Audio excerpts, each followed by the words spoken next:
Қамышы, қазақтың қамшысы дейді. Негізі мынау әкемізден қалған 8 өрім, әкем өз қолымен өріп кеткен. Мына қамшыны балам көрдің ба? Әкем өз қолымен өріп кеткен. Енді мен саған үйретпекшімін осындай қамшы өруді. Ал балам, ұста мынау қамшыны. Ғана көрдің ғой, мынандай ілгешегі болады қамшыны. Ұста, осы жағынан. Мынау қамшының сабы дейді. Бұл сабының өзі былай 5 жұдырық болу керек. Ұстағанда бүйтіп өлшейді ғой қамшыны. Сол кезінде 5 жұдырық болады. 5 жұдырық толу керек. 1, 2, 3, 4, 5 басына 5 жұдырық. Көрдің ба? Ұста мынаны көрейік. Шөлінді міне былай.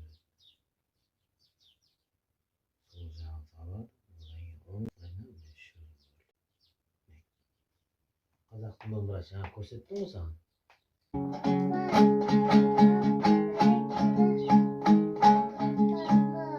Өз балаңнан артық бала бар бана, мәз боласың шырай қалса шаруаңа. Теңіздерді кешіп өтіп жетпей ме, шаң бұтасын сағынғанда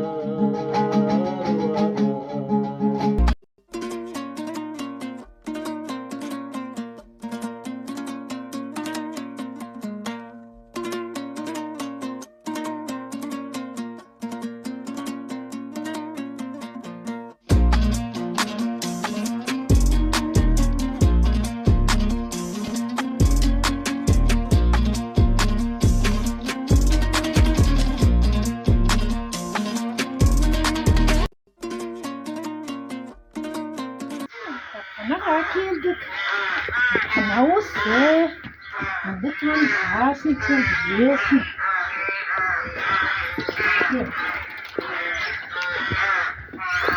Сәлематсыңдар ма? Міне кітапханаға келдік. Не балам?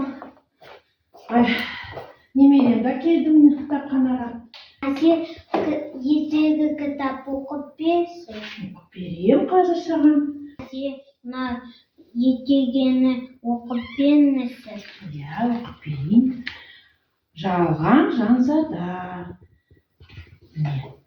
Баяғы өткен заманда Александрия қаласында Лабақан атты көмекші тігінші жас жігіт өмір сүріпті.